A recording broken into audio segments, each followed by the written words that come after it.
नमस्कार दोस्तों, मेरा नाम है चित्रेश और आप देख रहे हैं टारगेट टेक्नीशियन। दोस्तों, पिछला जो मैंने वीडियो बनाया हुआ था कि व्हाट इज सीटी और सीटी के क्या यूज होते हैं, तो इस पर दोस्तों बहुत अच्छा रिस्पांस आया था और ऐसे ही आप प्यार बनाए रखिए। मैं आपको और अच्छे अच्छे वीडियो लाता रहूँगा।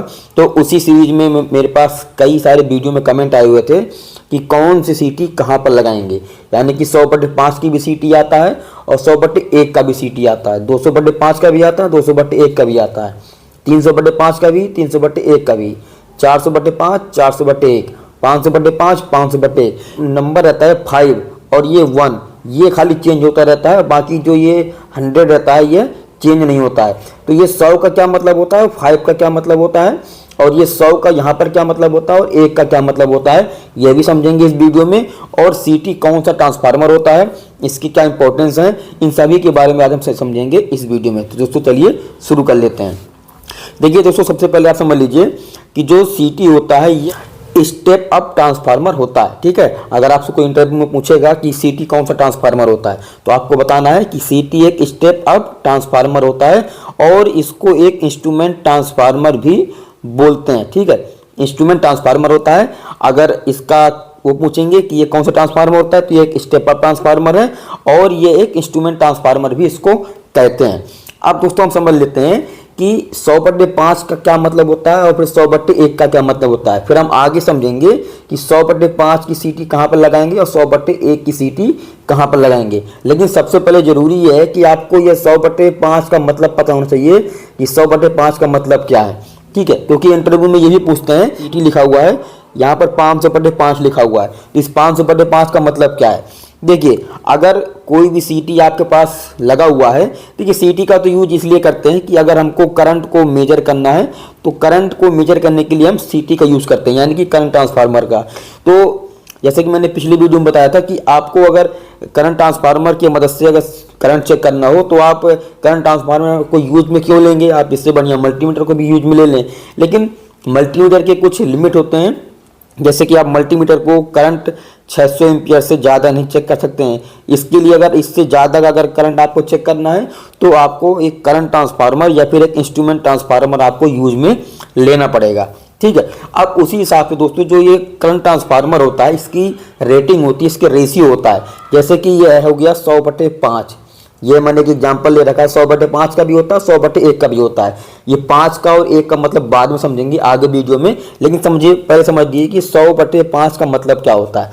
देखिए, अगर कोई भी आपका मोटर है 3 फेस का है और या फिर सिंगल फेस का मोटर है और वह मोटर अगर 80 एम्पियर करंट ले रहा है, फुल लोड करंट अगर 80 एम्पियर है, तो वहां पर आपको सीटी उसके सीरीज में लगाना पड़ेगा। ठीक है, जो पीटी होता है उसको पैरेलल में लगाते हैं और जो सीटी होता है उसको सीरीज में इसके कनेक्शन करते हैं।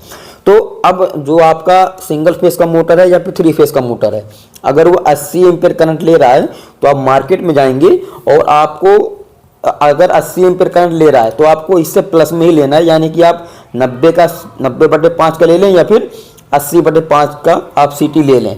लेकिन जितना आपका फुल लोड करंट हो उससे आपको ज़्यादा ही का लेना है, सीटी कम का नहीं लेना है। अब आप के मन में क्वेश्चन ये आएगा कि हम मोटर का फुल लोड करंट पता कैसे करेंगे। वो भी पता करने के लिए बहुत ही सिंपल तरीका है, आप परेशान मत होइए। देखिए, कोई भी मोटर होगा उसका नेम प्लेट होता है, आप फिगर में देख रहे होंगे यहाँ पर मोटर का नेम प्लेट होता है, उस पर उसका फुल लोड करंट लिखा होता है, यानी कि FLC, उसका फुल लोड करंट। तो उसका फुल लोड करंट आप देख करके सीटी को मंगवा सकते हैं और आप अपने मोटर में सीटी को यूज कर सकते हैं।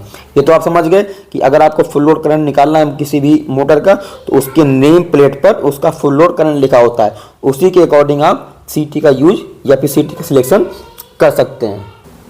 अब इसके बाद दोस्तों अगर आप सीटी लेने जाएंगे तो शॉप वाला आपसे पूछेगा कि आपको कौन सा सीटी लेना है, यानी कि 100/5 का लेना है या फिर 100/1 का लेना है।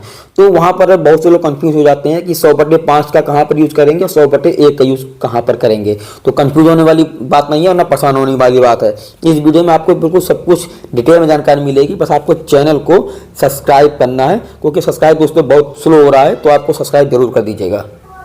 तो दोस्तों सबसे पहले समझेंगे 100/1 की सीटी कहाँ पर यूज करेंगे। देखिए, अगर आपका कोई मोटर है और मोटर आपका यहाँ पर लगा हुआ है, ठीक है, कोई भी मोटर है आपका, वो मोटर आपका यहाँ लगा है, और जो आपका पैनल है, जो इस मोटर का पैनल है वो यहाँ पर लगा हुआ है, ठीक है। अब यहाँ पर उसका मेन स्विच है, तो अगर देखिए ये सीटी लगा हुआ है और ये एम्पियर मीटर लगा हुआ है, ठीक है, एम्पियर मीटर।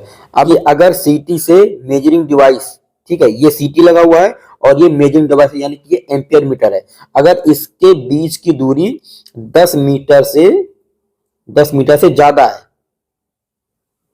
है, तो वहां पर हम 100/1 की सीटी लगाएंगे। ये समझ गए आप। अगर सीटी से एम्पियर मीटर यानी कि जो मेजरिंग डिवाइस है, मेजरिंग इंस्ट्रूमेंट है, उसकी दूरी अगर 10 मीटर से ज्यादा है तो वहां पर 100/1 की सीटी लगाएंगे। अब दोस्तों बात कर लेते हैं 100/5 की सीटी कहां पर यूज करेंगे, ठीक है। ये 100/5 अगर मेजरिंग डिवाइस, ये मेजरिंग डिवाइस है यानी कि एम्पियर मीटर है, और ये हमारा सीटी है। अब अगर इसके बीच की दूरी सीटी के और मेजरिंग डिवाइस के यानी कि जो एम्पियर मीटर है, इसके बीच की दूरी अगर 10 मीटर से कम है, ठीक है, अगर 10 मीटर से कम है तो वहां पर हम 100/5 की सीटी को यूज करेंगे। अब आप इसमें कंफ्यूज मत होइएगा, भूलिएगा नहीं। अगर 10 मीटर से ज्यादा है तो वहां पर 100/1 का, और अगर 10 मीटर से कम है तो 100/5 की सीटी हम यूज करेंगे।